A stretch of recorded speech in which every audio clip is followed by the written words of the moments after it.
Hey, we're just seconds away from airing KERA's Finding Our Voice, which originally aired 23 years ago. Obviously, a lot has changed since then, and we want to talk about it. So stick around for a roundtable discussion after the show.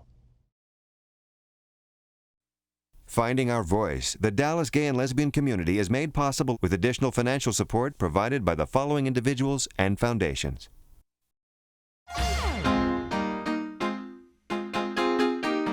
I really did not have any idea when I came out what all of the consequences would be of that one act. How can we have a future if we don't have a past? These people are wicked, wicked, wicked. The message is that it's okay to be violent against gay men and lesbians, and that's not true. I don't know that a lot of the younger folks know how hard we fought. A chant that I remember from the March on Washington, it was, "We're here, we're queer, you better get used to us." Well, it seemed like in Dallas, it's almost like, we're here, we're queer, we work, we pay our taxes, we keep our yards up. Until we tell the truth about who we are and decide what we want and go after it, we're just stuck. And then someone else is making the rules and someone else is defining our lives. If the world doesn't understand me, then I've got to change the world.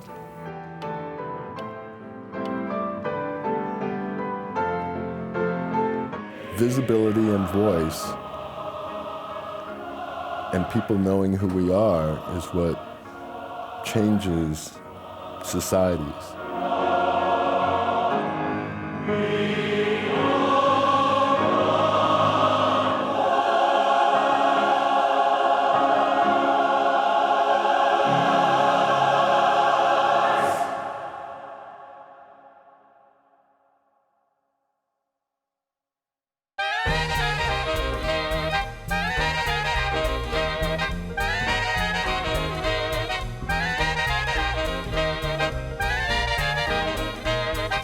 By the 1940s, Dallas already had a growing gay culture.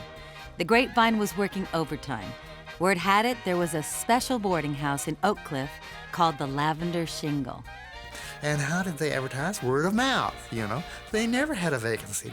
Philip Johnson is the unofficial historian of the Dallas gay community and its culture.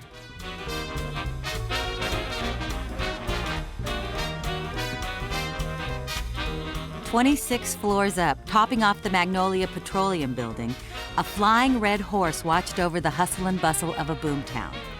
Pegasus was the beacon used by gay soldiers to find one another at Maggie's Corner. World War II would change everything. Johnson enlisted, reporting to duty at Fort Ord, where he would meet Mother Stella, his master sergeant. And he reached out with a great big old fat arm, grabbed me around my waist and pulled me up against his cheek and looked up at me and said, "Mercy, where have you been all my life?" I stood there embarrassed, turned red, I'm sure, and he, with surprising agility, rose from the chair and said, "Come, let me introduce you to the rest of the girls.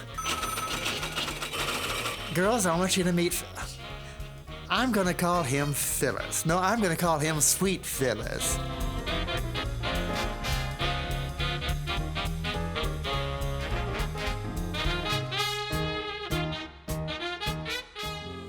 Well into the 60s, gay culture continued to percolate around the country. In Dallas, it was barely below the surface and primarily in bars. There were no churches, no organizations, absolutely nothing. Lori Masters migrated to Dallas from Fort Worth in 1960. She was 17 and pregnant. I was only married to my husband about 7 months. My husband and I were already separated when my daughter was born. And I was living with a woman when my daughter was born. Well, I tried it and I didn't like it. But she did find enjoyment and cultural enrichment at the Villa Fontana, the first gay bar she ever set foot in. It was a wonderful place to just go and have a drink and feel like you could be yourself. Sit and visit and feel like we were normal people. Papa Joe Moran owned a bar called Elvira's. Elvira's had it was either a red or a blue light over the door, so that if somebody came in that no one knew or that was suspicious or could be the police or the vice squad, then that light was flipped on behind the bar. That meant there's somebody here. And there was also a rule that if you were on the dance floor at that time and you were dancing with a woman dancing with a woman, that we would separate and sit down or start dancing with a man. It was real cloak and dagger. Police routinely raided gay bars during the 60s, hauling some of the deviant clientele off to jail. When I formed the Circle of Friends, the first gay organization in Texas, in this room, on this sofa, curtains were drawn, and people were told not to park up and down in front of my house, spread out a bit. We were afraid the police would come and knock on the door. June 1969, New York City. Police provoked street riots with drag queens in front of the Stonewall Bar. Tagged as the beginning of the gay civil rights movement in America, the event did not immediately resonate with gay culture in Dallas, and it did not stop vice cops from raiding gay bars. A reporter from the Herald came to visit me and said, how do you respond to what the Dallas police chief has said? And I said, the man's so full of hot air, it's ridiculous. I said, we have no secrets. But if he wants a battle like Stonewall, I guarantee him we could give it to him. And so began the Dallas Gay Political Caucus, with Chance West as the organization's first president. It was 1976. When I was in junior high, I even ventured to secretly and very carefully look up the word homosexual in the dictionary. Richard Vincent was the first to take up a pulpit in Dallas on behalf of the Metropolitan Community Church. Primary goals was to provide a place that people could feel free to worship God without fear or discrimination.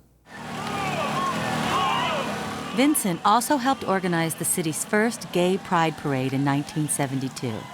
Participants marched through the heart of downtown. And as always, it was the drag queens who were pushing the envelope.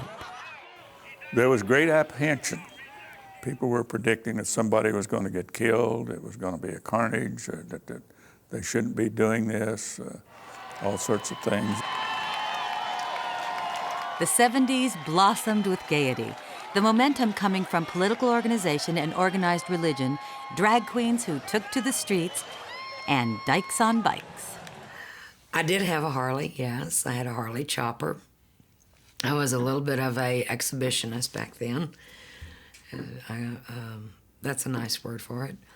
And we all rode, and we rode. It was absolutely fabulous to see 40, 50 women pulling up in the parking lot of a bar on motorcycles. They called themselves the Flying W Motorcycle Club. W for women. Would you point or say anything rude to 40 or 50 dykes on motorcycles? No. We never had any problems. Never. While some members of the Flying W's were living their own version of what it meant to be a feminist in those early years of the movement, Charlotte Taft arrived in Dallas. It was 1974. I had a master's degree in feminist studies and a bachelor's degree in feminist studies, of all odd things.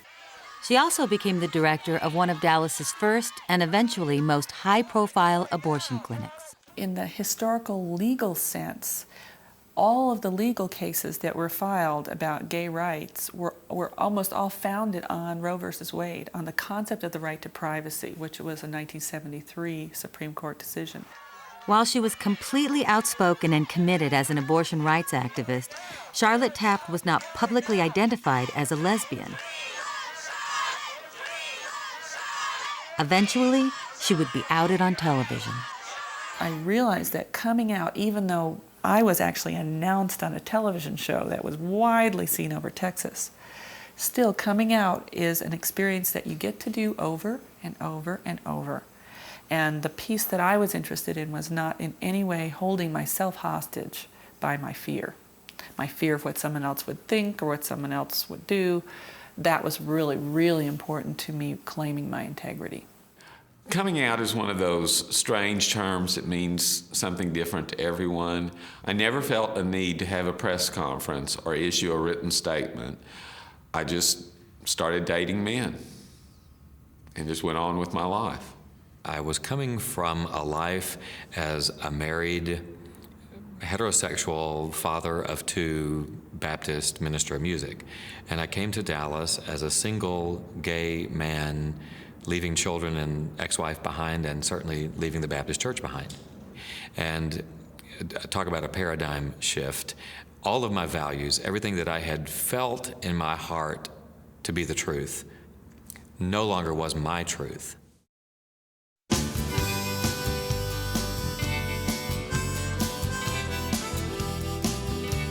A select group of gays and lesbians who had come of age during the 60s brought their revolutionary ideas to Dallas during the 70s.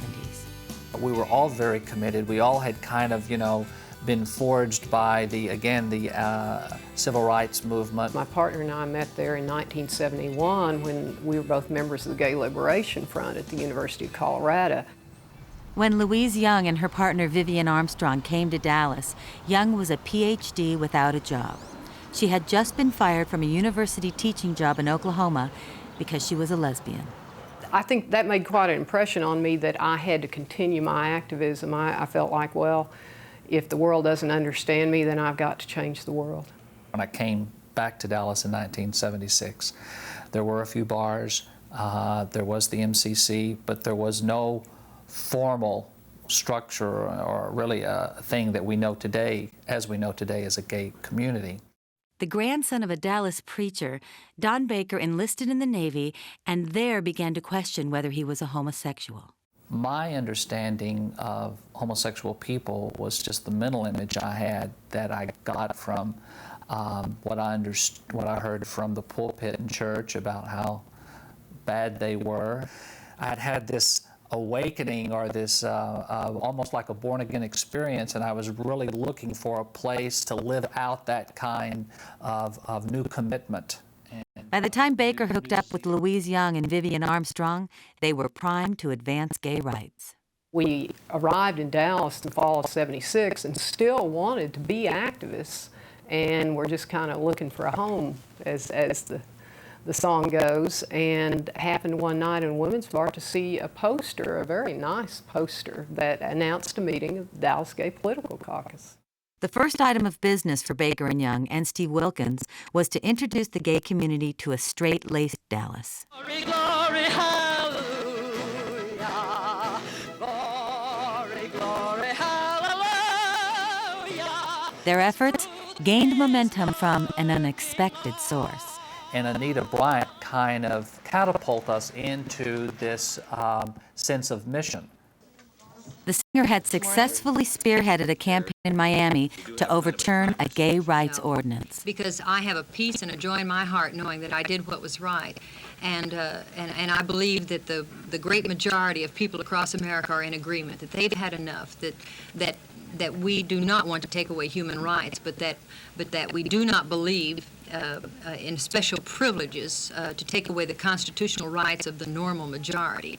I was content to just be playing around and had no focus on the political community or sense of gay community at all until Anita Bryant. And we're met with protest and all kinds of problems.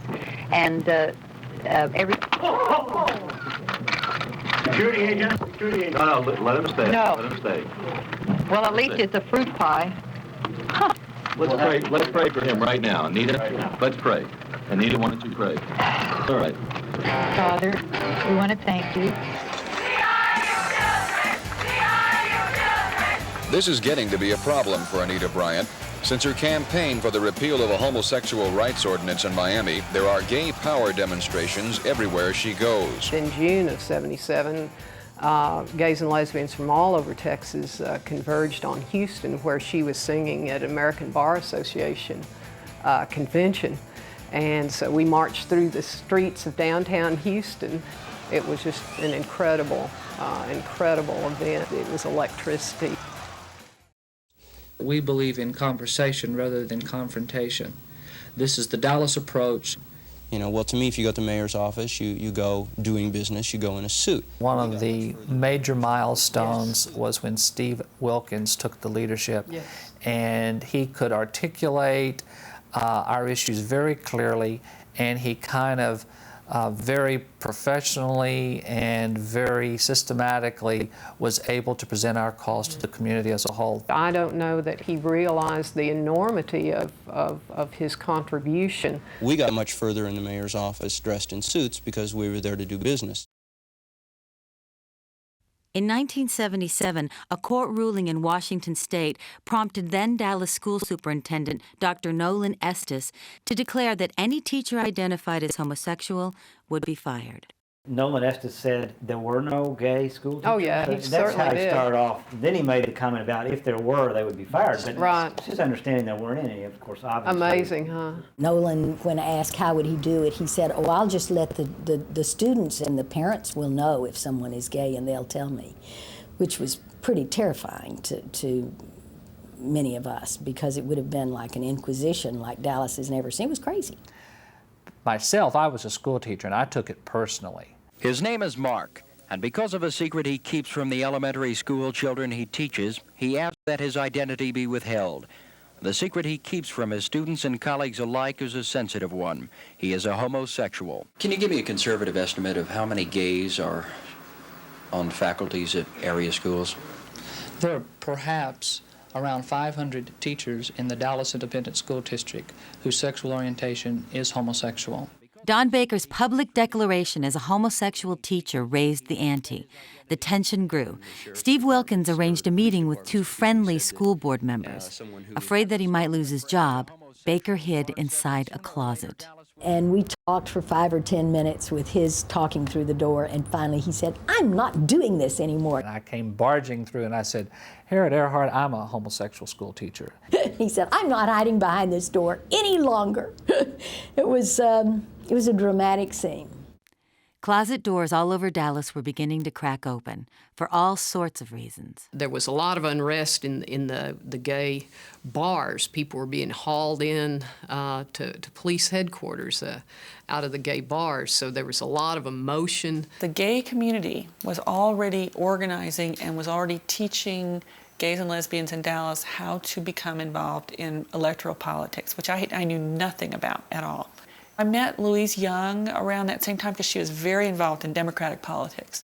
Louise Young served as the third president of the Gay Political Caucus. By 1980, Don Baker was president and had filed a lawsuit in federal court challenging the state's anti-sodomy law, known as 2106. This law is an indictment against the integrity and dignity of all homosexuals in the state. Efforts to purge the nemesis also resonated through state Democratic Party politics. Hundreds and hundreds of people came for the sole purpose of learning how to go to their precinct convention and being elected delegates. So, and they went by the hundreds. And they went by the hundreds. And they took their little resolutions and said that they wanted to have 2106 of the Texas State Penal Code repealed. Right. And, that they were looking, for, additional, equality. It was just wonderful. Oh, it was incredible. These were heady, exhilarating times, further fueled by a national march on Washington in 1979. We had a whole busloads of gay Texans who went to Washington for the march. It was just really one of the most remarkable moments of my life to see that much energy directed towards something for good. And we were scared. We were very scared that something could happen because here we were targets and we were out in the open. So it took great courage to do it.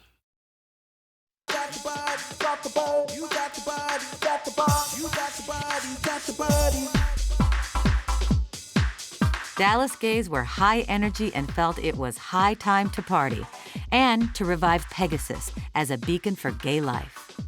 I can remember emblems of Pegasus, they wanted this whole image, the Dallas image, fun, glitz, sparkle, all of this, it was all there. It was called Razzle Dazzle Dallas. The first party of its kind in the city's history, the event attracted thousands of gays to the Hall of State at Fair Park. And I couldn't help but remember looking around and seeing these great Texas fathers like Davy Crockett, William Travis, and I'm thinking, oh my God, I bet they're just turning over in their grave right now. The idea for Razzle Dazzle Dallas belonged in large part to Bill Nelson, a man whose style clashed with that of Don Baker. And we are going to the Texas legislature, we are going to the Dallas City Council, we are going to the state courts, and we are going to the general public. The two men also had much in common. Like Don Baker, Nelson was a teacher and the grandson of a minister. So this was a new infusion of new ideas and new blood, and kind of started us down a new path in activism.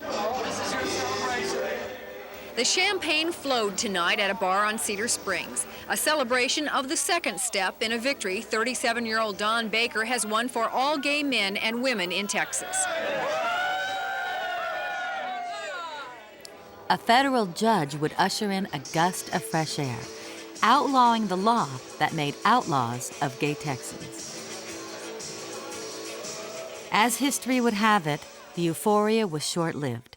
The federal judge's ruling was overturned by the Fifth Circuit Court of Appeals. Mr. Nelson, as president of the Dallas Gay Alliance, that puts a rather special emphasis on your candidacy as a possible... Nelson decided to run for Dallas City Council in 1985 as the city's first open gay candidate. Should Dallas have gay police officers? Dallas should have the most qualified people on the police department that it can find. Their sexual orientation has absolutely nothing to do with their ability to do the job well or to do it poorly. Anticipating that 2106 would remain on the books, Nelson put himself in the public spotlight, initiating a shift from the polite Dallas way to a more in-your-face approach. Bill is the one who really blew the closet door off its hinges. William Wayborn, Bill Nelson, and John Thomas had assumed control of the alliance and appeared invincible.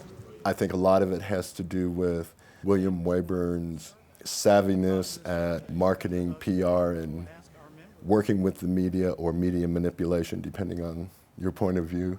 John was the Trojan horse. Bill was the visionary.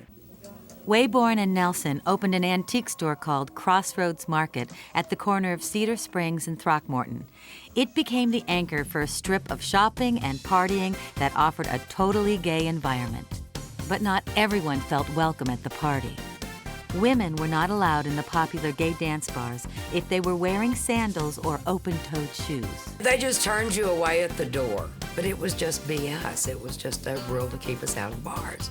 I had the slam for being a woman trying to get into a bar where I couldn't have open-toe shoes. I had to have 3 picture IDs, and then being a minority because a lot of the gay males, African American and Hispanic men, were having to produce triple IDs. So it was double whammy of being in 2 groups that were being discriminated against.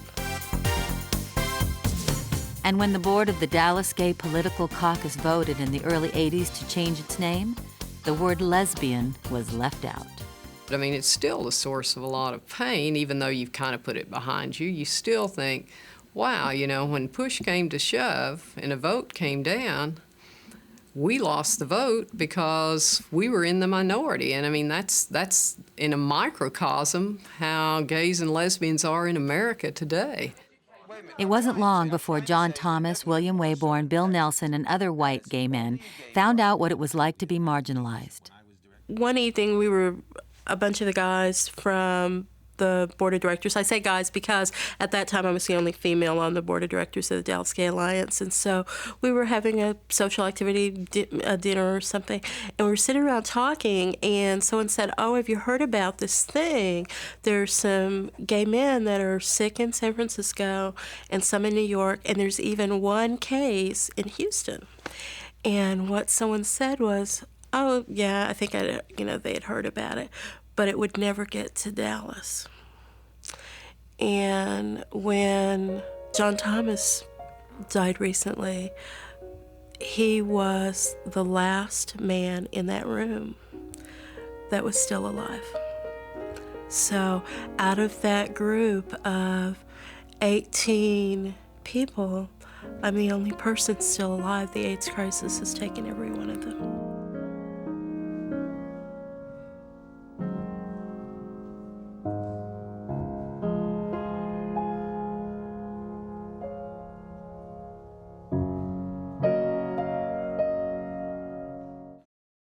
We must reach to embrace the hopeless outcast and watch them be healed.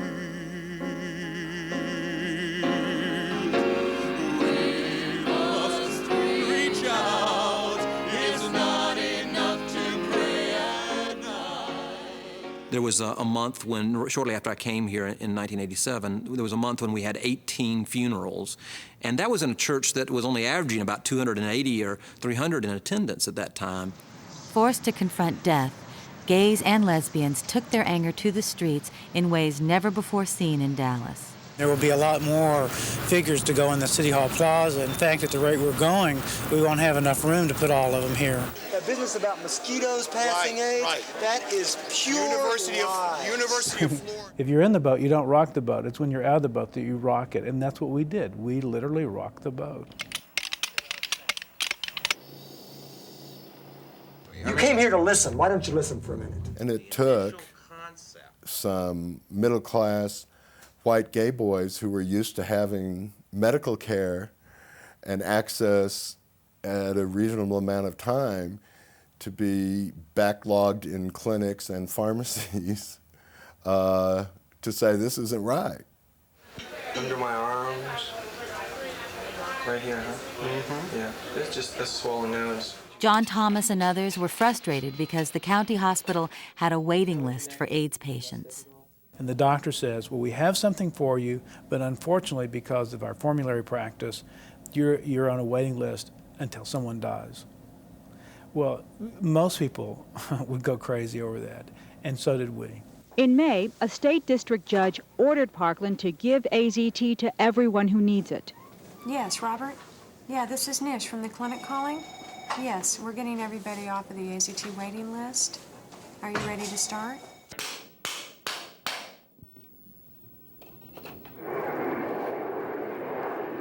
I mean, the sun was just coming up, and you could hear the hammers, and it was just powerful. And certainly in those days, the activities that were ongoing against our community were criminal. If it screws up, there are no protections, no federal, no state, no city, no county. See, that's our problem. Pure stupidity. Did it study? Let's have the whole study. It was negligent homicide, in my opinion. And so we had to do some things that obviously got lots of attention. I mean, my job was sort of to keep the media focused on what we were going to do, whether it was building crosses and putting them up in a vacant lot, or chalking outlines on City Hall Plaza, or dumping bodies on the county's doorstep. The time for studies is past. The time for action is now. It was very unusual, and I don't think anything else could have brought it forth. I think people had to be dying, and people saw it as a life and death issue, and that's the only way here in Dallas that that kind of activism could be brought forth.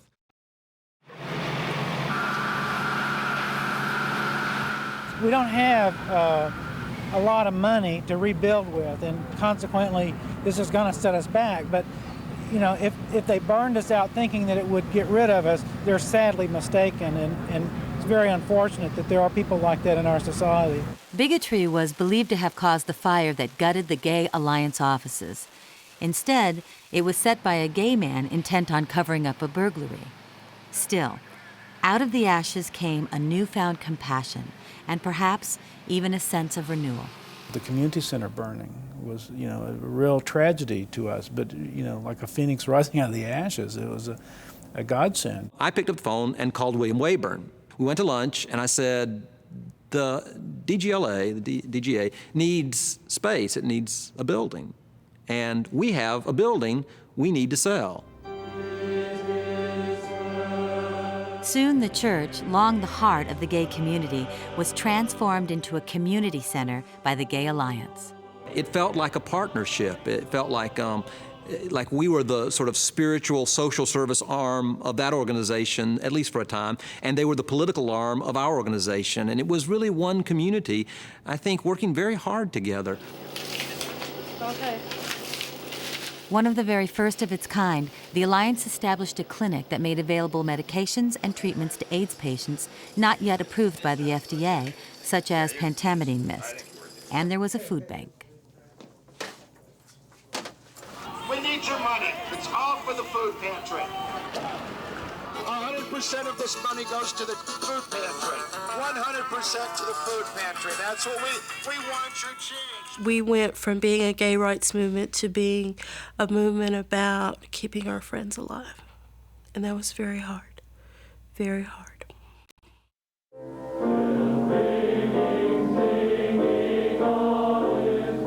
I had the goal that if I was going to be the conductor of the Turtle Creek Chorale, my goal was to make it the best men's chorus in the world. Little did I know that I was getting into social action as well. Recently divorced from the Baptist Church and his heterosexual married life, Tim Seelig bursts out of the closet with fervor, only to find himself face to face with the very closeted gay men's chorus. And often in that first year, I told this group of, dysfunctional gay men, if I'd known I was getting into a dysfunctional group of gay men, I could have stayed in the church and stayed in the other group of dysfunctional gay men.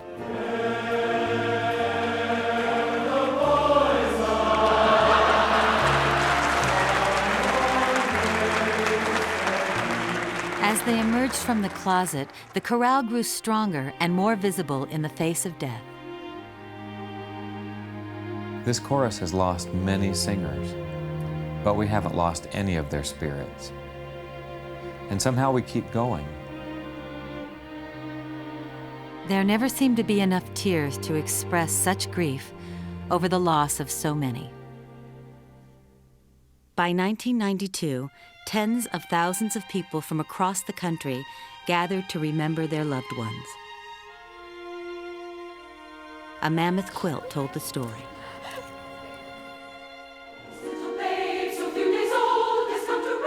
AIDS would also help alter the perception many gay men had about lesbians and women in general. And then, of course, there's the part about the women jumping in and taking care of the men through the AIDS crisis. And they did that so beautifully and sang and took care of guys who were ill. Many of us turned from being co-workers with them and friends with them to having to be caregivers and bearing so many of them. It was very painful. Age 34, died April 4th. If you went to a blood bank and said you were a gay man, you couldn't give blood, yet our friends needed blood, and so lesbians formed a group called Blood Sisters, and they would go and give blood. For love, for life, we won't go back. Love. While compassionate, many lesbians were still intent on finding their own voice. One of the big issues that arose back then was the issue of women versus men in the community and what the role of both were, whether they could work together. And to be frank, the women had to kick some ass to get what they deserved. For some lesbians, though, interacting with gay men was uncomfortable and unacceptable. The Lesbian Resource Center had a large number of women who identified as lesbian separatists. They didn't get their energy, they didn't feel powerful being around men, and they loved women and wanted to spend their time and energy with women. And the Lesbian Resource Center made a safe place for that. It was not about slamming men, but men there were all-male bars and all-male clubs and all-male cruises and all-male everything, and it was a place for women to be together. But it was very threatening for a lot of men. Hey, Torrance, this is Mark. How may I help you? Despite some separateness, AIDS demanded the attention of everyone as new social services were created within the gay community. AIDS Interfaith, and eventually AIDS Services of Dallas. AIDS information, may I help you? At the Oak Lawn Counseling Center in Dallas. The onslaught of AIDS also refocused existing agencies that were originally formed to fight homophobia. I knew there was a need for gay therapists in a gay counseling center. We need more education. In the beginning, it was called Oak Lawn Counseling Center. OLCC was the brainchild of Howie Dare, who in the early 80s had enlisted the help of Candy Markham, a therapist who was also a lesbian. He calls me on the phone and his name is Howie. I said, Howie, like baby talk for Howard? He said, yes. And I said, well, won't this be fun, Howie and Candy? Howie realized that there were a lot of gay men and women who had difficulty with their own orientation, and the classical sense were homophobic because they had never dealt with their identity. And a lot of them had trouble finding psychologists, therapists, social workers who would help them in the process without increasing their guilt or shame. It really changed over the years as AIDS and HIV took the forefront. And we really shifted into that crisis mode. It was painful. People were dying left and right. It was depressing. And we were fighting for our lives then. When I first tested positive, it was back in 1987. And by February of 96, lost my sight. Maybe that's one reason why I stayed involved with AIDS and HIV work for so long. My way of getting back at the virus, if I couldn't fight it, could conquer it in my body, I could conquer it in the community. The AIDS crisis would become the beneficiary of inventive fundraising efforts, modeled in other parts of the country. Glittery jackets designed by the famous and auctioned off at sparkling prices were the AIDS offering in an annual event sponsored by DIFA, Design Industries Foundation Fighting AIDS. Welcome. How are you? And the Dallas Black Tie Dinner, driven by one of the most aggressive chapters of the Human Rights Campaign, has evolved into an annual fundraising soiree of absolute fabulousness. Ann Richards, please accept our love and our affection.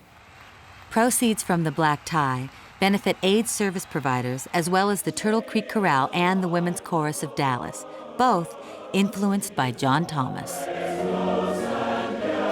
He was a shining example for everyone else, and I think while there are other people who have meant a lot to the development of gay and lesbian Dallas, I don't think anyone stands on the same level as him.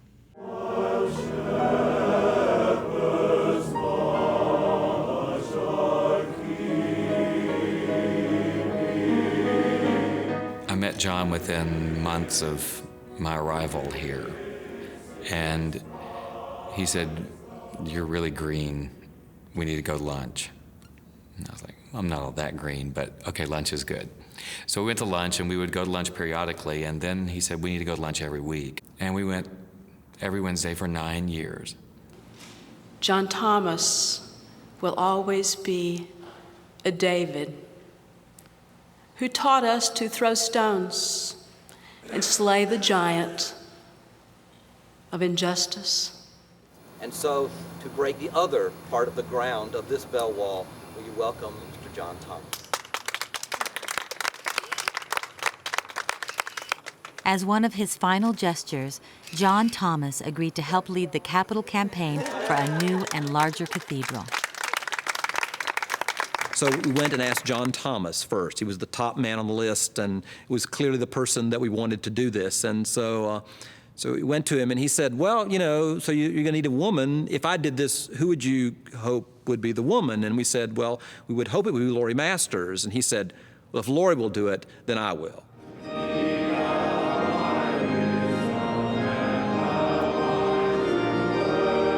Reverend Piazza commissioned world-renowned architect Philip Johnson to design the new $20 million cathedral, an unprecedented creation.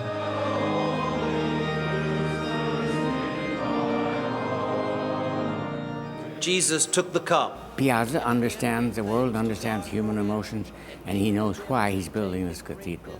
He made a plea for this kind of tolerance in America that was moving to the core. Now, that's the kind of man I can work for. Cathedral of Hope is the largest gay and lesbian church in the world. There is a lot of power in that church. People may not like to hear that, but it's got a lot of support in the community. People listen to what they say. They are noticed nationally.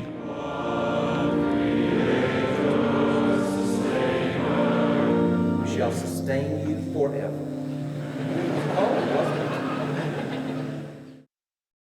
I think that every viable candidate for an office like this needs to come with some background of activism.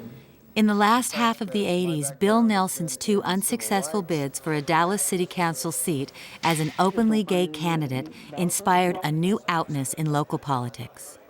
What he had to say had so little to do with any kind of a narrow gay agenda and so much to do with a vision of what the city of Dallas could have.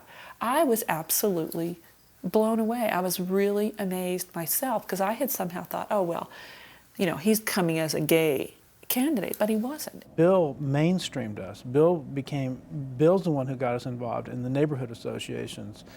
Bill was a social strategist. He understood, you know, those issues of discrimination. He knew that we really had to broaden our horizons. I'd like to welcome everyone here tonight. Even as Wayburn, Nelson, and others struggled for a place at the mainstream table, they heard from lesbians who also understood issues of discrimination. The women petitioned the Gay Alliance for yet another name change. There were a lot of people who just opposed just suddenly throwing the name lesbian into it. If you're fighting an enemy within your community, you're probably not fighting an enemy outside of your community. There's only so much time. History will recall Reagan did the least of all. And that time belonged to AIDS.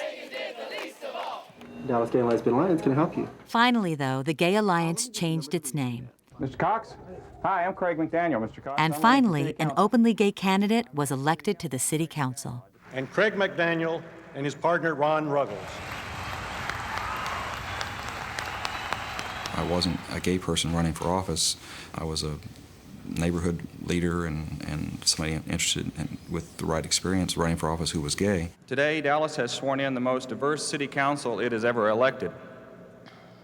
And I am proud to represent and be a part of that diversity. While Craig McDaniel was the only openly gay politician in Dallas, he was by no means the only gay person who had ever been elected to city council. When I ran the first time, I went to go visit a few people in the gay and lesbian community who I knew, and one of them was John Thomas. And I said, John, I'm going to run, and I just want you to know that I'm not going to run as an openly gay candidate. And Chris Luna never discussed his sexual orientation, but he never tried to pass as a heterosexual either. I think the people that were elected played the game, and that was the Dallas way to do it. That does not mean that we don't still examine those departments' budgets carefully. Craig Holcomb came from a family that was part of Dallas establishment. I was married. I had a business. In the course of serving on the council, I got a divorce and the business went into bankruptcy, but hey, no deal's perfect. And I came out. That's as kind as I can be. Even though Craig McDaniel already had run successfully as an openly gay candidate, Jose Plata chose not to take that route when he made a bid for the Dallas School Board. Plata nearly won the January election with 49% of the vote. But since then, Dallas's Hispanic media reported he's gay, something he declines to address. It was never an issue for this campaign, and it never will be. And I wasn't running because I was a gay man. I was running because I was more concerned about what was happening to the lack of learning and the lack of standards and the lack of motivation to get our kids through schools. It's just always been that education has been in my life. And I'm the 10th of 11 children, and we always understood that education was important to us to get to move on and be successful. Tribble and Griffin will not allow us to forget about this, Jack. Sorry, we'll see you in court. Equal justice under the law. Any strides made in the early 90s by elected gay leaders came about despite many showings of downright hate. Dallas Judge Jack Hampton told a newspaper reporter he went easy on a man who killed 2 gays because he didn't much care for queers. Do not mean to condemn the homosexual community generally, and I used a poor choice of words. I'm sorry about that. I certainly was not out publicly at all, was not involved in the community in any major way. And there were 2 protests that day, and I went to a candlelight vigil, and I went by myself, and so that was sort of scary. And I sort of hid behind my camera. That was a major catalyst that got me involved in the community, that made me realize that whatever needs to be done, whatever we're going to be able to do to stand up for ourselves, we have to do it ourselves. The gays have been given a feather pillar ever since they come out of the closet. We have no rights. We will never forget. The public outcry provoked by the judge's inflammatory statements also brought up contradictions within the gay community itself, including out-and-out racism. You know, you would think of all communities that the gay community will be more accepting and more understanding to this issue. But what I've found is totally opposite. I went to a bar and was asked for 3 IDs. I had my birth certificate and my driver's license. That was not sufficient. I felt that to be seen and to be heard, I had to get involved. Inside the gay lifestyle, or outside in the real world, discrimination was never far away and all too often determined who got hired, thanks to that old nemesis of the gay community, 2106. I got down here Monday morning, and then I was flat out told, because I am gay and willing to admit it, I'm disqualified from finishing my tests for the Dallas PD. Our policies and questions and standards that we have set within the Dallas Police Department parallel those state statutes that touch on the topic of deviant sexual behavior. Council members called for a public debate on the matter. Mr. Secretary, will now convene the public hearing for item 77, which is a public hearing on police hiring policy regarding the prohibition of the employment of homosexuals by the police department. And it was ugly.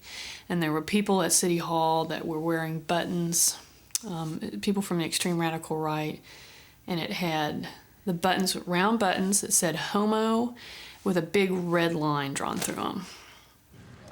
My name is Clyde Riddle Jr., and I'm definitely opposed to it. I'm Sister Mary McLemore. I'm against the change. Against the change. I'm strongly for the change.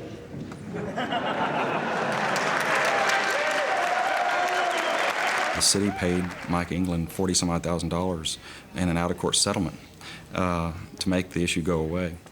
After the Dallas Police Department was successfully sued for discriminating against the lesbian job applicant, the City Council, led by Craig McDaniel, approved an ordinance prohibiting discrimination against city employees based on their sexual orientation. Why wouldn't you encourage policies that would help you get that edge? Corporate America has certainly done that, and we ought to be able to do the same. And it was the most amazing thing because people came together from all across the city to support this. Mainstream clergy people, businesses, American Airlines sent a letter of support. Craig got Coretta Scott King to send a letter of support. The final person to speak on behalf of passing this was an African-American woman who had been involved in city politics for a long time named Bernice Washington. If there is a job to be done, the only question is, who is best prepared to do it? And then the crowd moved into spontaneous eruption of applause and yelling. He will go be punished. You have to follow Jesus' way. While the City Council's support of the non-discrimination ordinance offended some, it also called into question once again the arbitrary nature of the anti-sodomy law. That's still on the books. John Thomas and Charlotte Taft were among a group of 5 who once again challenged 2106 and lost. And it just, judges are elected in Texas, and it felt like one more thing that it was just still too hot for people to handle, which is, you know, it's almost unbelievable to me to think that 2106 is still on the books. And after all the Dallas stuff and all the police department stuff, and you know, how it's almost like the legislature is going to be the last to know that it's over.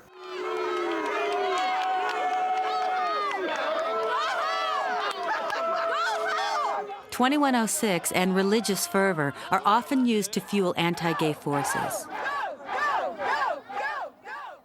Less than a year after the murder of Nicholas West, a gay man in Tyler, the Gay Alliance sponsored a bus tour through East Texas to show support for gays and lesbians living in small towns. We pull up to Gilmer, Texas, the courthouse, and there was a crowd of people just screaming, yelling, holding protest signs, and saying "fags burn in hell," Sodom and Gomorrah, you know, all this stuff. And they were there waiting for us, and we got off the bus not really knowing what was going to happen. We never had a queer rally before, and we're not queers. We don't want them in our town. God will burn this town down if it gets full of gays. Damning words, whether shouted from the streets or spoken behind closed doors, spark repercussions. It's painful to have someone tape and distribute any private conversation. School board member Dan Peavy got caught on tape referring to fellow board members with the N-word and the Q-word. On the tape, I believe I was referred to as that queer in Oak Cliff. And jokingly, I tell people, he got the word wrong. It's not queer, it's queen. Peavy, I have never witnessed dealing with as many ignorant MF, and it's spelled out, MF. It is just bigotry at its highest level. The tapes that we received from Dan Peavy certainly tested the board's ability to understand their role in addressing hatred and bigotry and putting it into policy to stop it. Dan Peavy resigned, and the school board approved an anti-harassment policy for both teachers and students. But policy doesn't always translate. I would receive notes in my locker daily saying they were gonna kill me. When I got to public school, high school, I had to toughen up because nobody was there for me. It's 30. 30, okay. And then once you know that, then you know what this diagonal was equal to also, right? Mm-hmm. To provide a safe place for gay and lesbian teens, a small charter school opened its doors in 1997. At the time, Walt Whitman distinguished itself as the only private high school of its kind in America. He's on this side of the table. The bigger picture of why did I start in Dallas is because I feel like there's more kids like these kids who need us to step up and say, wait a minute, there's a problem going on here. There's less of a possibility of tolerance, because we are in the Bible Belt. I feel that since I came here and I picked myself back up off the floor. My self-esteem isn't on the floor anymore, and I feel much better about myself. I think the kids are pretty strong, but they're also really vulnerable, and the times are just different, and some of them are really out, and some of them aren't out at all. Maybe they've been kicked out of their families because they have come out, and I think there's still a huge need to address the youth. We're loud, we're proud, deep in the heart of Texas. Now, into the new millennium, the gay community continues to struggle for acceptance, fairness, and legal protection in a sometimes cruel world. For 2 days, a series of revelations in Jasper have revealed just how deep hate can run. Can you comment about what you're accused of? One of the men arrested for Bird's death says they killed him because he was black. When James Byrd was brutally dragged to death, his murder kindled new efforts for stricter hate crimes legislation. But in 1999, Texas lawmakers rejected the bill solely because it included gays and lesbians. 2106 comes up every time. It's still a threat, even though in the courts it's been ruled unconstitutional. It's still held up and was during the hate crimes. During the hate crimes, one of the arguments against passing the hate crimes was by our bubbas was that we would be fostering something that's on the books as illegal. So it needs to get off. It needs to get off.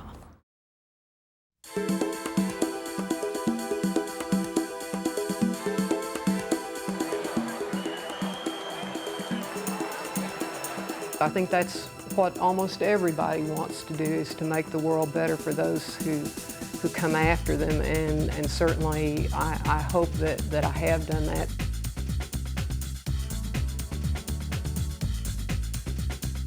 I had a lot of gay people who thought I was irresponsible radical.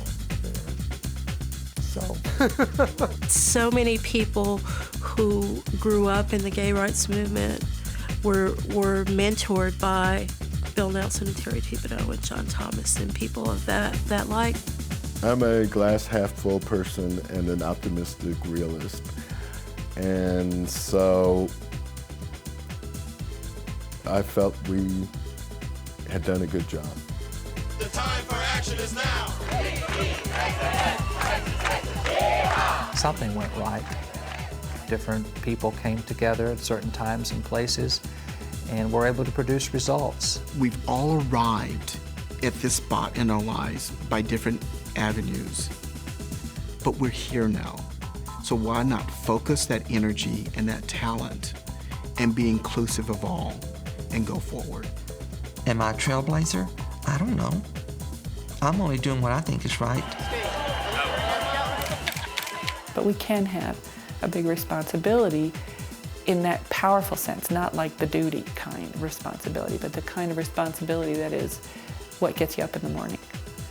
The thing that makes it all worthwhile, so that at the end of your life you look back and say, I lived a full life and I made contributions that really mattered. You've got to have passion for what you believe in, and you've got to find someone else that has that passion when you leave the organization.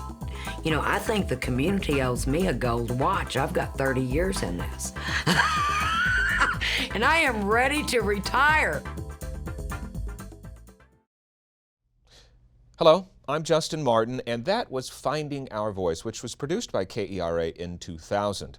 A lot has changed over the last 2 decades, and we're here to unpack that. I'm joined by Carter Brown, founder of the Black Trans Advocacy Coalition, a nonprofit focused on equality, social advocacy, and empowering Black transgender people. Brandon Vance is the former president for Stonewall Democrats of Dallas, which is a chapter of the nation's oldest LGBTQ plus feminist and progressive political party. Juan Contreras is the current president of LOUD, the Latino Outreach and Understanding Division, and the founder of Texas Latino Pride. And Cece Cox, who you saw in the documentary. She's a longtime activist and the current CEO here at the Resource Center, which is one of the nation's largest centers dedicated to serving our community. Since all of you have been so involved in our community, I'm curious about what y'all think has changed over the last 20 years. Cece, let's start with you. How do you think things have changed or not changed? Well, I was thinking about the documentary, and at the time it was filmed, my son was a little tiny baby. There's like a very tiny corner of his crib, and so that gives me a framework to go by in 24, almost 25 years. And so many things have changed.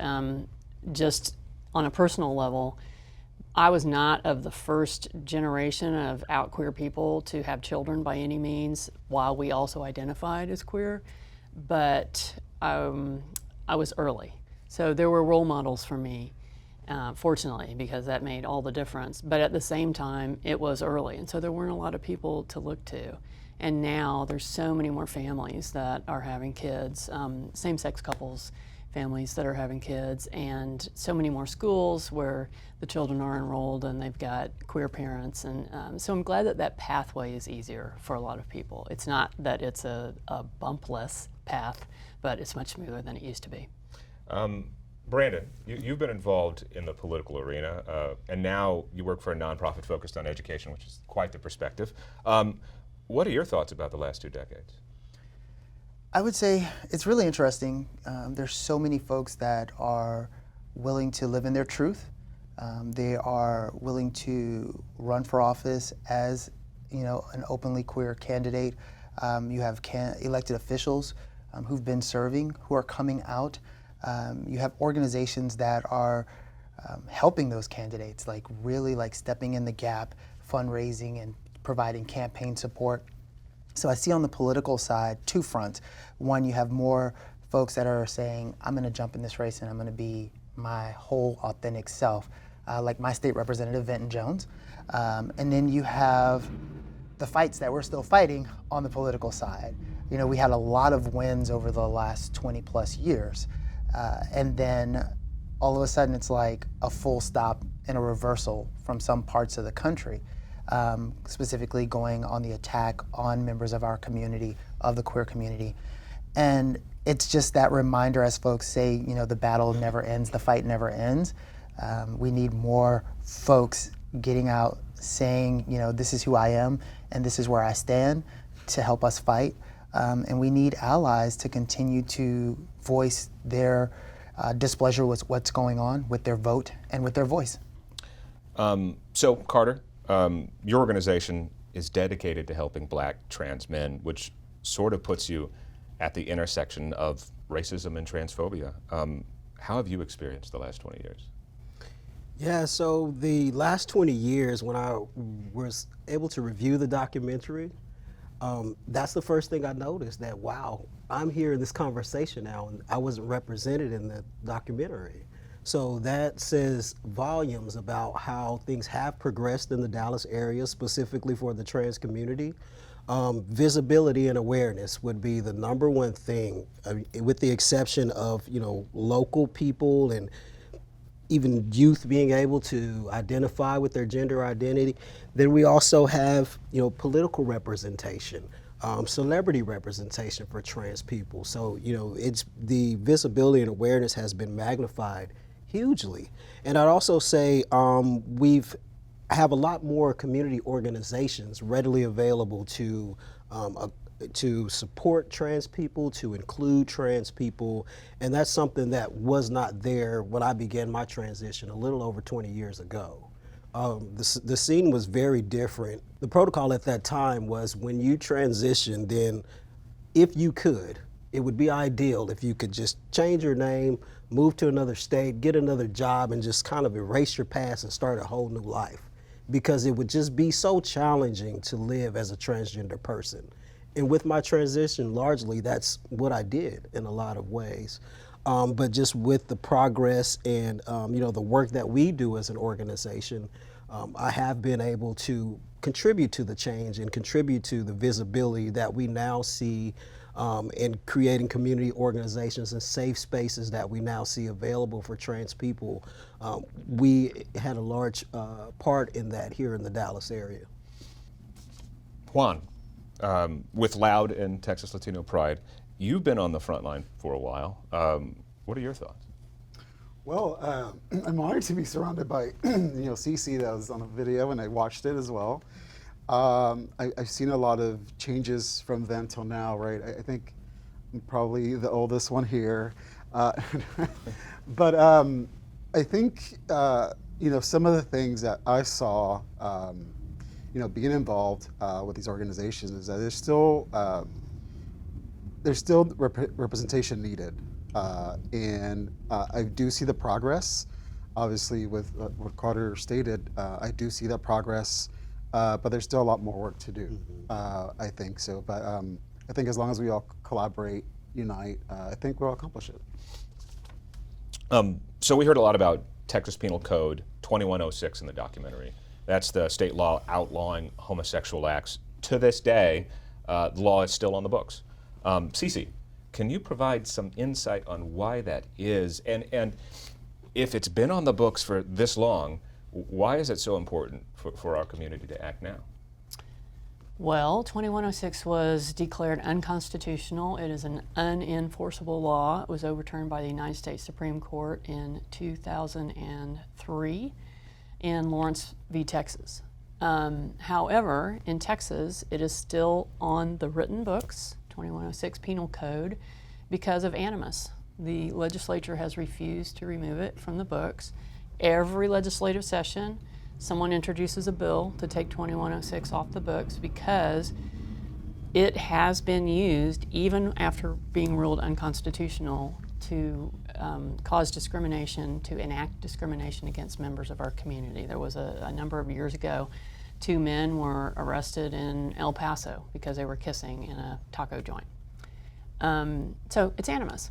There's not enough political will to take it off the books because Texas is oftentimes a regressive state and does not want to fully recognize the rights of LGBTQ people. If you look at what happened in the last legislative session in Texas, there's a lot of momentum to discriminate against our community. The good thing is, and this has been referenced by the folks here that we're hanging out with today, and then also I think just watching the landscape over the 20 years, things have changed a lot. They have changed, and there are a lot of communities under attack, it's not just the queer community. So I think one of the big differences is our awareness now of the need to work together in an intersectional way and to really lift up all communities.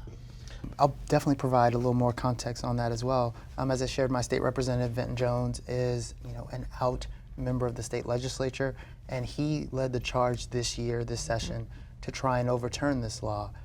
One of the things that I loved that he did during the session was he really worked on relationships with both his Democratic colleagues as well as his Republican colleagues. And the will is not there. The will is not there. Even with his initial effort, there were folks that were like, no, we want to change these words, or we want to leave these particular words in. And so he had to make concessions in the way that he wanted to present this, when it should have just been a, let's repeal this totally out of there. Some of his colleagues were like, no, we want to leave it in, and we'll tweak certain words. And that was this last legislative session. So now we have, representation in the Capitol, in the legislature, and they're still running up against that same animus that's like, it's fine, leave it as it is. Another thing that I wanted to open up for discussion is the need for safe spaces. I absolutely agree with that, especially for the trans community.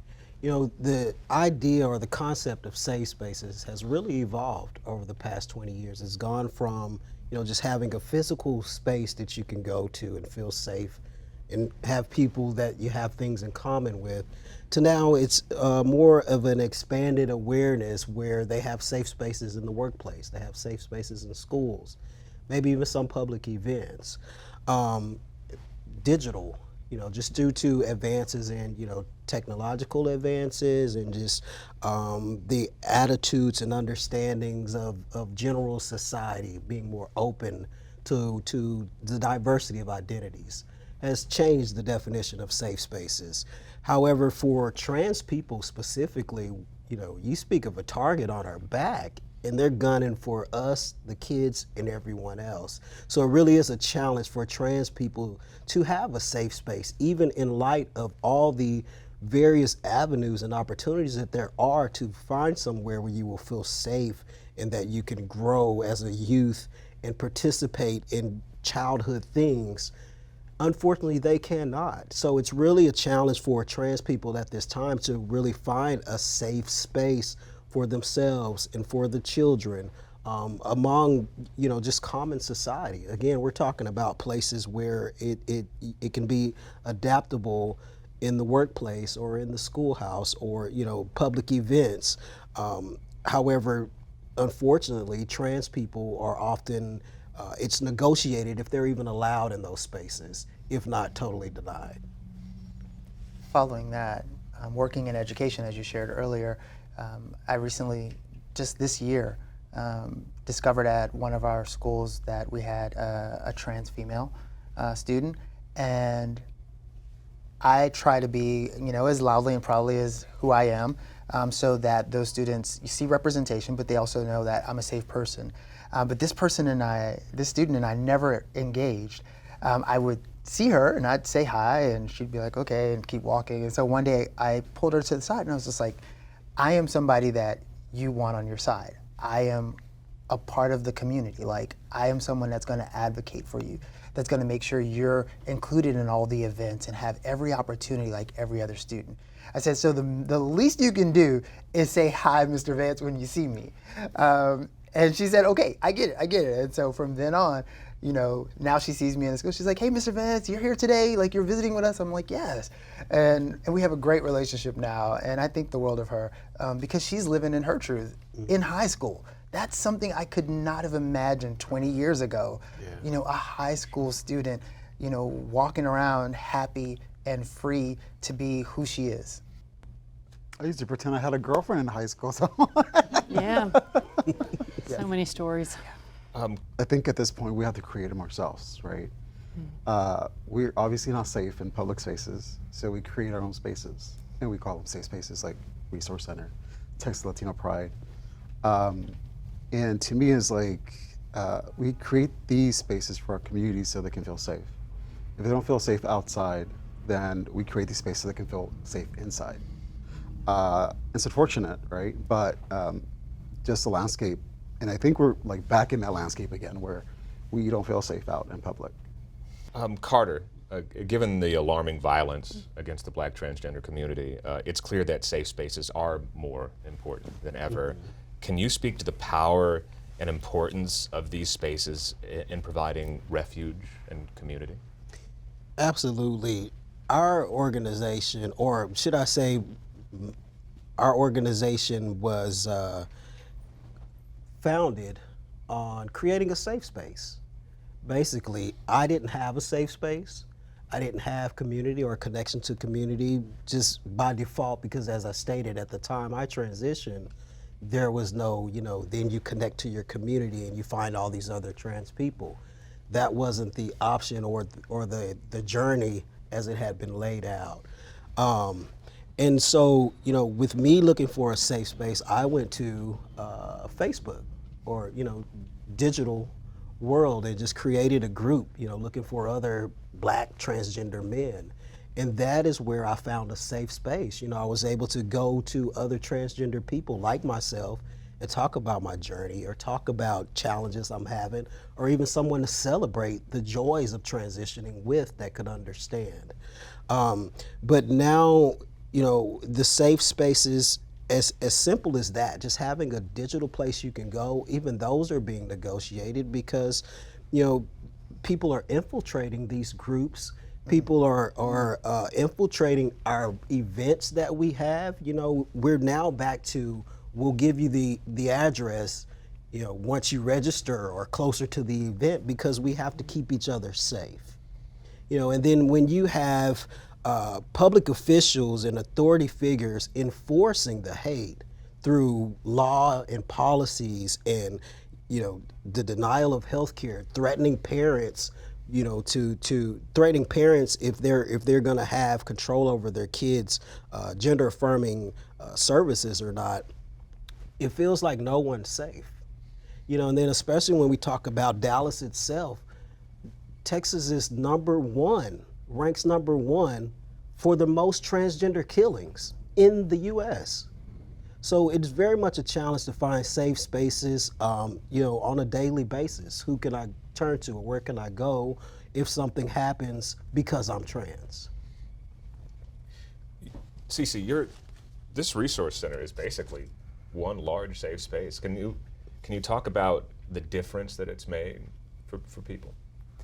I can, and it's complicated.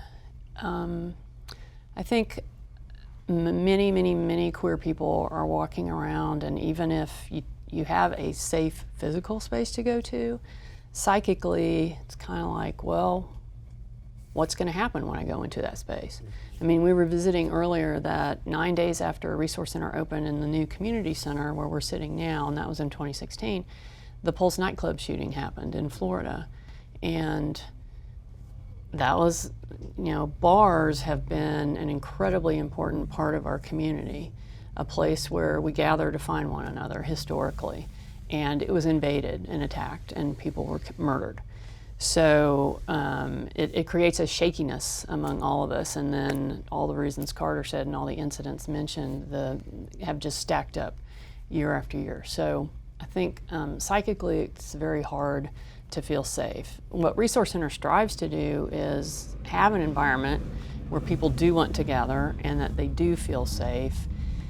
And then part of the complication is that also, I think because the needs in our community are so acute, so let's reference Carter's beautiful story. His coming out is much different than my coming out. I could find people, I believe, in an easier way than Carter was able to do face to face. And so I think often about how people come into this space, and even though it is designated as a safe space and it's a hub for the queer community, it's not the only hub, but it's a place intended to be. Do people feel safe in there, and do they see other people like themselves? Because we still need to be with people like ourselves so that we can get grounded in ourselves, is what I think, how we create community. And then and only then, if you are feeling confident in yourself, or even at least like you have one touch point, like I know I'm gonna be okay because Brandon has my back, then you can start to build your community, and you can go out in more places, and you can access more services, and you can be more who you are. But you've got to have those micro places, and I don't think Resource Center is 1,000% there yet of everyone stepping in here 100% of the time, always feeling like the micro spaces are okay. And a large part of that is because we're in a racially charged city and society. So I think we are all on a journey, but I just never want to describe us as every single person being okay in the space, because everyone's on their own individual journey, and we are just striving to be as inclusive as we can. That's a profound statement coming from the leader of this organization, that like we're not there yet, like we're still striving to do better and get there. I appreciate mean, that. You know, there are people who don't want to come into Resource Center because they have an idea about it, that it's a this space or that space, there's not enough people that look like me. And I think we've all felt like that at times in our lives. And so it's something we are wanting everybody to always feel safe. But it's a thing in our society, I believe, and we're a micro part of that. Yeah. If I could just add to that really quickly, I definitely agree, Cece, that it's it's a societal thing. The LGBTQ is a microscopic reflection of the society at large, and a lot of our ideas, specifically when we talk about bias and racism. Every gay person doesn't understand every trans person or even like them. Just because we're all LGBTQ doesn't mean that we all have the same understanding and acceptance of all races. Often we bring our biases with us. But I think that's another thing that's evolving when we talk about creating safe spaces, is that now as a society we're more so acknowledging those intersecting identities.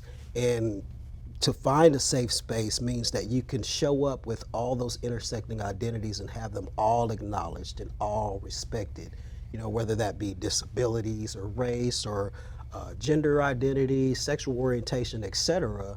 The more that you're able to connect with other people that share those things is what creates the safety in the space for us. So when those things are negotiated, then that's where the safety becomes negotiated as well. As someone who works in education, Brandon, what are your thoughts on safe spaces? How critical are they for LGBTQ plus youth? It is one of the most paramount parts of a student being successful, to know that they can trust those adults, those folks. When they can let their guard down, then they can focus on what they need to focus on, which is the education. It's being in class and getting that lesson, learning that math or that social studies or those English phrases, and not having to worry about, does this teacher not like me because I'm queer? Is this coach not gonna allow me to do this thing or participate in this activity because I'm queer? And it's tough because education is so political in our state, and it's gotten even more political, I feel like, in the last 5 years. I've been doing education for 10 years now, and it's just such a heavy hit. And I always try and remind folks that we're talking about real people. These are real kids. Our trans kids are real kids. Our gay kids are real kids. And the things that the legislature is fighting about, they hear this stuff. I've had a number of kids, they know me as the political guy in my organization. And so they're like, why is the legislature coming after me? I literally had a kid this last session say to me, why does the legislature hate me so much? And I had to find an answer for that. But the thing I was most happy with is that the kid felt comfortable enough with me to come and talk to me about that.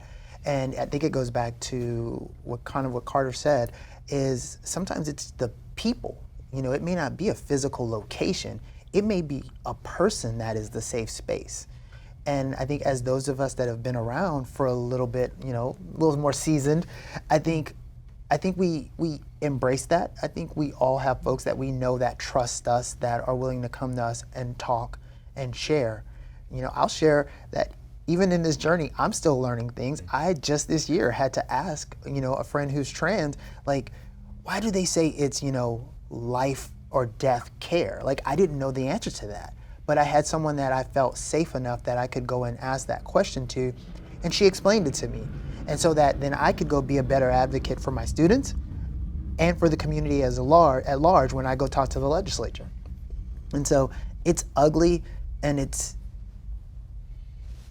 I want to say it's getting better, but it's still a fight, and my worry is that it's going to get worse before it gets better, politically. Juan, you've been a big advocate, particularly within the Latino community. Can you share a little bit about the importance of creating safe spaces for intersecting communities like you did with Texas Latino Pride? Yeah, so, when I first created Texas Latino Pride, the vision was to create a safe space for us. And I didn't really think of how powerful the word Latino is, and how far-reaching different cultures exist within just being Latino.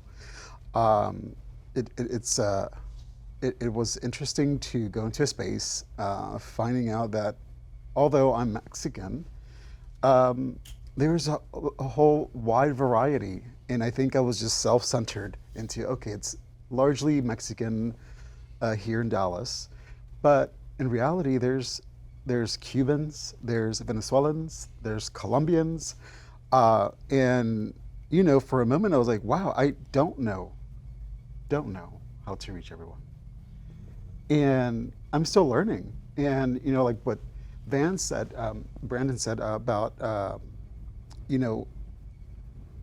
person can be your safe space. And now that I'm looking back, I was like, wow, that is true. I used to visit, this activist, her name is Rosa Lopez. She passed away. She was a huge advocate, but she was my safe space. Like, I would always go visit her and talk about gay stuff, right? Because I didn't know who else to reach out to. And she was very open about her sexuality. I'm like, you know what? Let me go talk to her. Yeah, so. A major theme that ran throughout Finding Our Voice was the fight for representation in the political arena. Brandon, you've been involved with politics, especially while working with Stonewall Democrats of Dallas. What's your perspective on this ongoing battle? Well, one I want to highlight, as I tried to say, there's the good and there's the bad in a lot of this. The good is the folks who are standing up and stepping out. Right here in Dallas, we have a congressional race to succeed Congressman Colin Allred that has 2 out LGBTQ folks running. We have an elected official, and we have an amazing community leader as a trans woman running for this seat. And I love that. And my support of those individuals is not just because they're a part of the community, but they are also great human beings. They're intelligent, they're fighters, and they're willing to go and fight for everyone, not just our community, but the entire district as a whole. As I look around the country and I see, folks that are running and being proud, and you just here in Texas this last session, we had the first 3 Black, openly LGBT, elected officials in the legislature, Representative Jolanda Jones, Representative Christian Manuel, and Representative Venton Jones, joining in and bringing voice and representation. I have a student who just the other day was like, I need the opportunity to meet Representative Jones because he looks like me.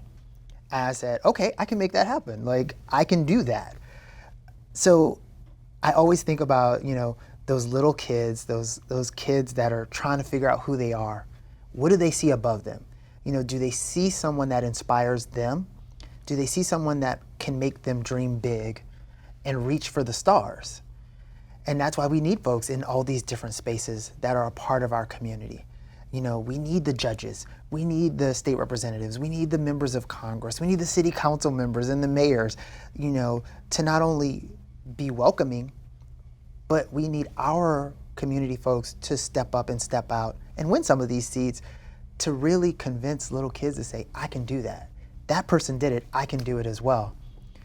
And that's always in the back of my mind when I'm talking to the elected officials as well as students. Like, I can have the same conversation with them about inspiration and representation to my students as well as the elected officials. For me, one of the hardest moments in the film was seeing the devastation caused by the AIDS epidemic. I'm wondering if one of you have a story from that time or knew someone that you want to talk about. Well, the AIDS, the losses that we sustained in the initial wave of the AIDS pandemic was really instrumental in me getting involved in the community.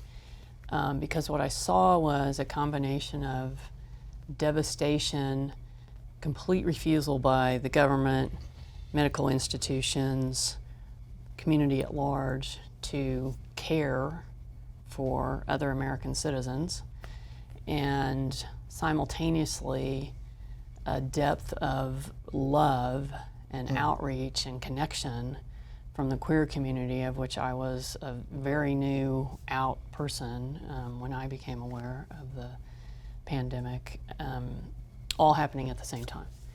And so it was my anger around the fact that pharmaceuticals weren't getting approved by the FDA, and we had to scream and yell about that, and elected officials wouldn't even speak the word AIDS, and the amount of ignorance and fear and discrimination was a motivator. But I don't think you can really stay in that place your entire life without it eating away. So it was also, again, like, transformed by what I saw and what I personally experienced, you know, holding a friend when he died, and then calling my mom and saying, Mom, just stay on the phone with me. Just don't hang up the phone. And my mom didn't really get it up in Oklahoma, but she stayed on the phone with me. And it shaped how I move forward, because you can't go through an experience like that and see a community come together, even with all of our flaws, and not have a love for that community, and not have a commitment, or at least I couldn't, and have a commitment to carry forward and then be here for somebody younger. Now everybody's younger than me. And try to model something that will be inspirational for somebody, and all of you in this group do that for me every day. Let's look ahead. In Texas and elsewhere, there seems to be a lot of focus on blocking books mentioning anything diversity or LGBTQ in libraries. We have an increase in hate crimes. There's also the recent Supreme Court ruling on public accommodations laws, essentially allowing discrimination based on sexual orientation. I know that that's just scratching the surface of recent events, but to get to my question, what do you think we should be concerned about as a community going forward? You know, those issues raised there aren't new issues for the trans community at all. You know, feeling unsafe is a day-to-day thing, especially for transgender women. But it was something that Cece said in the first documentary, and I'm paraphrasing, but it was so profound to me, as simple as it was that if we're gonna have changes for ourselves, then we're gonna have to be the ones to do it. And so I think that as we continue to build community organizations and create our own safe spaces and continue to build allies, what I look forward to is complete change. I know that, current legislation is contradictory to progression, but the new age or generation is not having it. They're simply not having it. And so, that's so encouraging to me to know that because it's gonna take our allies, trans people, LGBT people. We don't have the majority political power. We don't have the majority economic power. Although we may get a seat at the table or a little breadcrumb here and there just to remind us that we're a part of society, or for trans people that you're not supposed to be a part of society, however it goes. It's gonna take our allies to get behind legislation that's gonna really create equal societies for us all. All kids need access to be a child, to engage in school activities. And if we're talking about the basis of fairness, why shouldn't they be treated fairly? If we're talking about inclusivity, why are they being excluded? So these are things that, we as the LGBT community for ourselves in creating community organizations and advocacy organizations are working for, and along the way we're building allies who are standing with us. So in the next 20 years, I see very strong change happening. I think we're very much in a storm right now. Because change is happening so quickly, then there's gonna be opposition that, doesn't like it to happen so fast, and so there's gonna be a lot of pushback. But we need our allies who hold the power to stand behind us and stand with us, and together, as a society, we're gonna be great. It's one of those things like I don't even want to say out loud, but I think the physical threats to our community, I think, are going to get worse, especially if this next election, not trying to get political, but I think it's clear we are at a place where the country can go one of two ways. And I think the potential is very real for it to go the wrong way, which can then embolden more people to react, to act violently, to feel that they are not only allowed but empowered to seek out those that are different from them and physically harm them. I mean, we just had a story in the news about a store owner that had pride flags outside of her store, and this man felt bold enough to go accost her and shoot her, allegedly. And that's something that's still shocking to the system. Like, for someone just living their life, running a business, active in their community, providing, being a good steward of their participation in the community, and for someone to wipe them out for nothing, for no reason other than existing. It's the part of homophobia that I struggle the most with, because I don't understand the concept of just hating someone because they exist and they're different than you. And it may sound naive, but at the end of the day, that I don't like this person because of something that has nothing to do with me, that doesn't affect me in any way, shape, or form. This person just wants to exist, and I hate them. And that's what we've all been living with for all these years. That's our community. We can have all the safe places in the world and we can talk and do great things, but there are still parts of the world, parts of this city, whereas an LGBTQ person, you really got to look over your shoulder. You have to be thinking about consciously where you are and who's around you. In 2023, we still have to think like that. That is true. I brought my husband's truck today, and he's very prideful. He comes from another country, and he's just still understanding, how the atmosphere is here in the U.S. But he has a big pride flag sitting in the front. And today when I was driving over here, I was like, wow, if I'm gonna bump into a hateful person, what's gonna happen? So I want to just plug it out and hide it. And I've done it a few times too. He gets mad at me, no, leave it up there. But it's just that I'm aware of what's going on, and I don't want it to happen to us, so.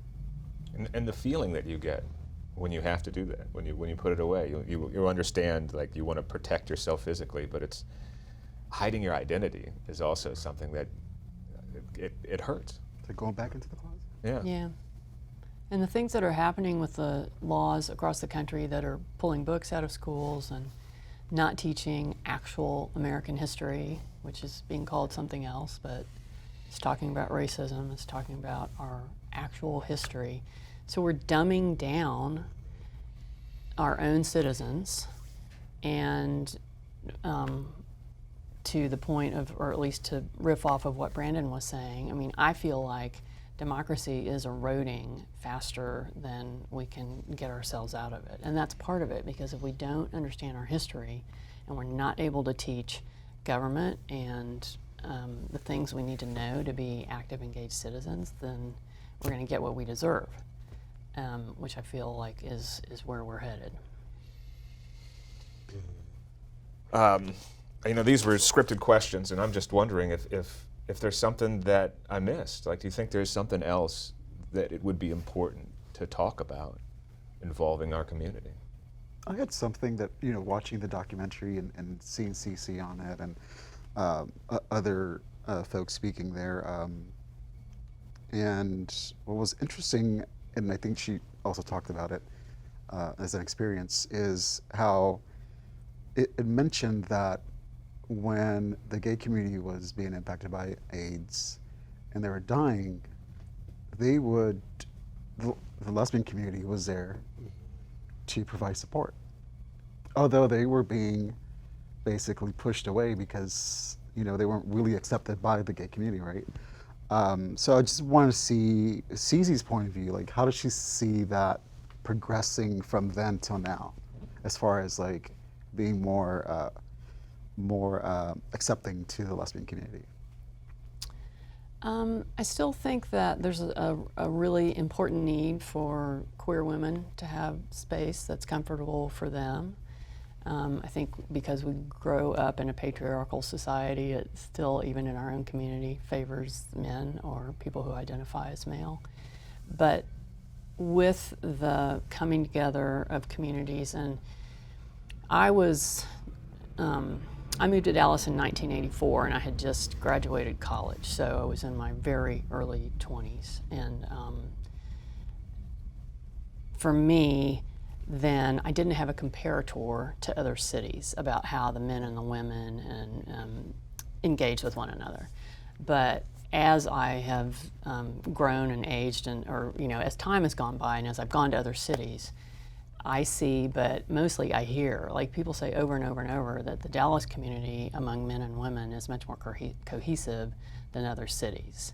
You know, I can't 100% prove that, but it gets said a lot. So I do feel like a lot of people travel in both spaces, and people come together to do things. But I still also do think that individual spaces are important for folks at different times along their journey as well. I do want to say, because with this particular question of, you know, what else, even though I've shared, you know, some of that I see some darkness, I am very optimistic. I'm so optimistic about the future for individuals in our community. You know, folks are living loud and proud. Folks are finding their community much easier than in the past, finding that support system. I went to Texas Women's University. I tell people all the time I'm a feminist, like in my core, and I think about this place, the Resource Center, and you know, Judge Tanya Parker and Stevenson's, and you know, the Let's Talk conference. Yeah. I just, you know, asked the judge. I was like, "Are you going to do that again?" You know, that's a place where I was invited in, and you know, able to speak, but meet and network with all of these amazing lesbian women who were like, "Oh, you know, let me introduce you to these different folks," because they were so comfortable in this safe place, but they had found their village.